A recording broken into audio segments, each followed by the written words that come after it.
আসসালামু আলাইকুম। দেখুন ঝাল ঝাল আলু দিয়ে হাঁসের মাংস ভুনা, দেখুন কত সুন্দর, একদমই নরম। তো এই মজাদার, একদমই সহজভাবে খুবই মজার করে হাঁসের মাংস কীভাবে রান্না করি দেখাবো আপনাদের।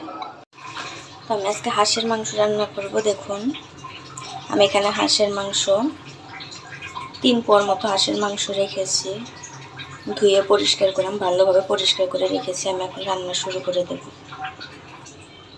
তো আমি পাতিলের ভিতরে রান্না করব। পাতিলের ভিতরে নিয়েছি, তো এখানে 3 পোয়ার মতো মাংস নিয়েছি। আমি এখন এখানে দিয়ে দিচ্ছি পেঁয়াজ।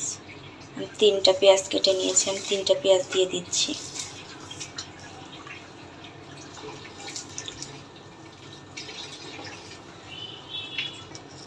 দিয়ে দিচ্ছি এখানে 2টা তেজপাতা, ভালোভাবে পরিষ্কার করে ছিঁড়ে নিয়েছি, দিয়ে দিলাম।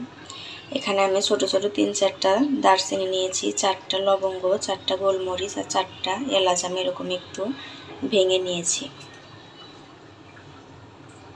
আমি এখানে মরিচ বাটা দেব, দিয়ে দিচ্ছি মরিচ বাটা 1 চামচের একটু বেশি দিয়ে দিলাম মরিচ বাটা। দিয়ে দিচ্ছি আদা বাটা 2 চামচ আদা বাটা দিয়ে দিলাম। দিয়ে দিচ্ছি রসুন বাটা 1.5 চামচের মতো রসুন বাটা দিলাম। দিয়ে দিচ্ছি স্বাদ মতো লবণ, আমি 1 চামচের একটু বেশি লবণ দিয়ে দিলাম। মরিচের গুঁড়া 1.5 চামচ দিয়ে দিলাম মরিচের গুঁড়া। 1 চামচের একটু কম দিয়ে দিচ্ছি হলুদের গুঁড়া। 1 চামচের একটু কম দিয়ে দিলাম ধনিয়া গুঁড়া। 1/2 চামচ দিয়ে দিচ্ছি জিরার গুঁড়া। দিয়ে আমি এখন তেল দিয়ে দিচ্ছি। আমি 4 চামচের মতো তেল দিয়ে দিলাম।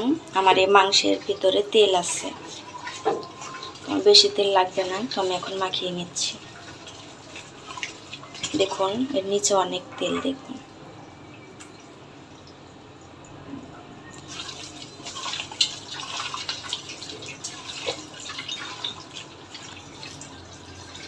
দেখুন কলিজা, এটা একদমই গরুর মাংসের মতোই দেখতে, তাই আমি গরুর মাংসের মতো করে রান্না করছি মাখিয়ে দিয়ে।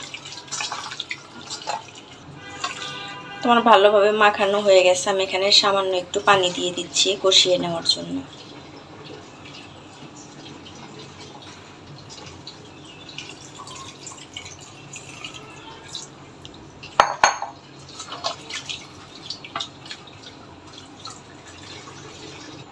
তো দেখুন আমি এরকম করে পানি দিয়েছি,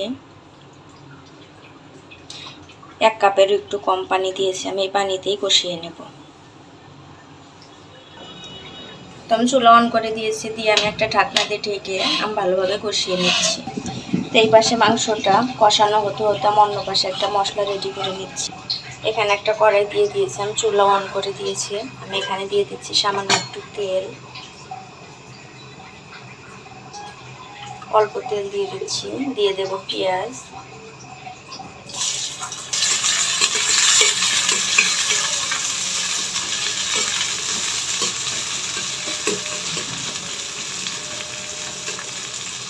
আর পেঁয়াজগুলো একটু নরম হয়ে গেছে। আমি এখানে দিয়ে দিচ্ছি ছোট্ট একটা দারচিনি, 1টা এলাচ আর তেজপাতা।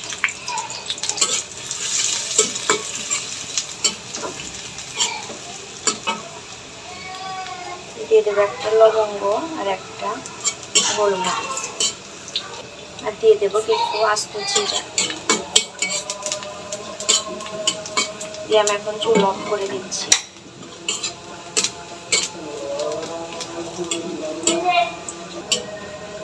আমার পেঁয়াজটা লাল লাল হয়ে গেছে। এই মশলাটা আমি এইভাবে রেখে দিচ্ছি।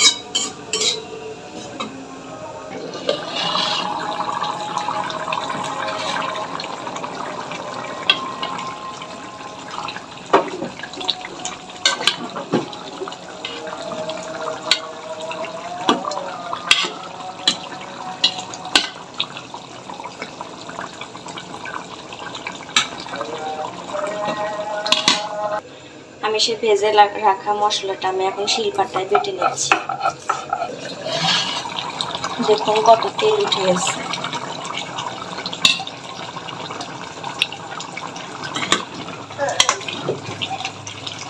আমি এই সময় কিছু আলু দিয়ে দিচ্ছি, আমি কেটে দিয়ে পরিষ্কার করে দিচ্ছি, আলু দিয়ে দিচ্ছি।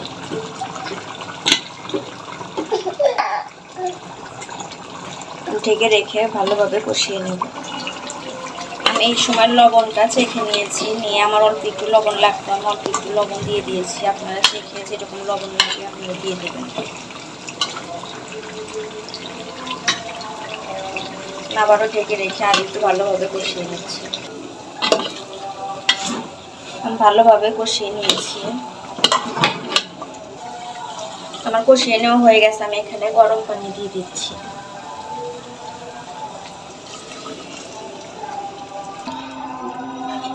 আমি গরম পানি দিয়ে দিয়েছি। আমি এখন ঢেকে রেখে আর একটু রান্না করে নেব।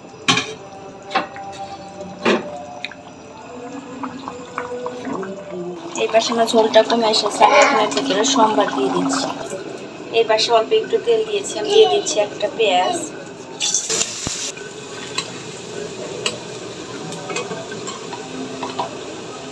আমি এখানে অল্প কিছু আস্ত জিরা দিয়ে দিচ্ছি।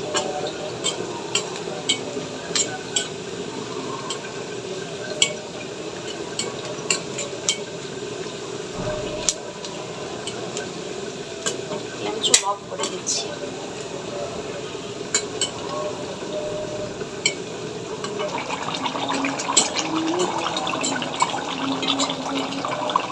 আমি এখানে ঢেলে দিয়েছি সেই পেঁয়াজ আর জিরা।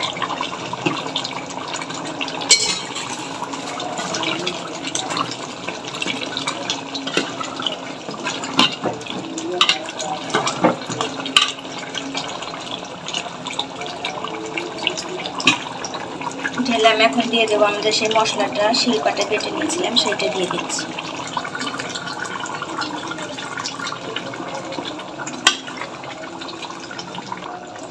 ভালোভাবে নেড়ে দিয়ে আমি একটু ঢেকে 1-2 মিনিট ভালোভাবে একটু জাল করে নিচ্ছি। দেখুন আমার তরকারিটা কিন্তু হয়ে গেছে। আমি 1-2 মিনিটের জন্য একদমই লো আছে রেখে এইভাবে জাল করে নিয়েছি। আমি এখন চুল অফ করে দিচ্ছি, দিয়ে 4-5 মিনিট পর আমি পরিবেশন করে নেব।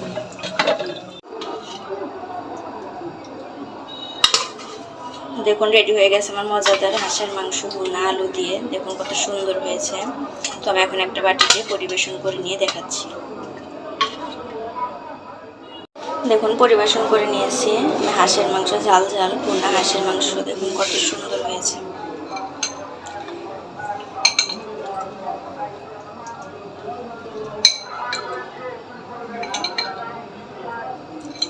তো আশা করছি আজকের ভিডিওটা সবার কাছে ভালো লেগেছে।